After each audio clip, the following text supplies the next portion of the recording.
James Corden has surprised many people with his bagging of urbane James Bond star Pierce Brosnan. The CBS Late Late Show host was taking part in a segment on his show called Spill Your Guts or Fill Your Guts when he was asked to nominate the rudest celebrity he had ever met. James chose to tell a story of when he and his wife attended the same U2 concert as Pierce. James recounted, "Pierce Brosnan was with some friends and they left halfway through the gig to go off, and we left the space for them.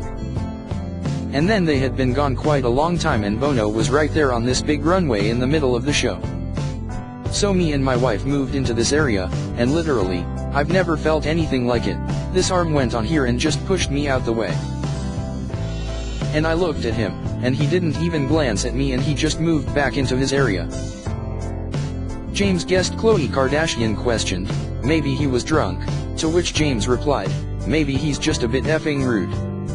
This stoush isn't the first time James Corden has spoken out when another star fails to live up to his expectations, as thrilled spectators of his onstage tiff with Patrick Stewart will recall. However, this story, while an always thrilling account of what happens when two celebrities fall out, does go against everything we hear at Huffington Post UK know to be true about Pierce Brosnan. He has spoken to us on 2 occasions for film projects over the last couple of years, and both times found him to be courteous, honest, well-mannered, self-deprecating and generous, unlike a few, equally recognizable names we could mention. The first time we spoke to Pierce, he was still sharing the joke of his own attempts to sing ABBA's timeless tunes for his role in Mamma Mia.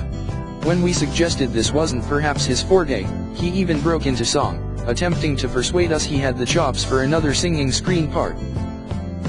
Because one of his recent films was about a widower who finds love again, he also reflected on the death of his wife Cassandra back in 1991, and the choice he had often made in the decades since to be open with fans about the toll it had taken on him and his family. "Of course, there's the idea that all that's not given is lost," he said then. "I've been accused of my publicist of being too confessional. It's probably my Celtic upbringing. But you have to share. We all know how each other ticks, more or less. It certainly has a healing quality for me, and if anybody could benefit from my own journey, then so be it." Does this sound like a rude man to you? Clearly James Corden caught him on another kind of day.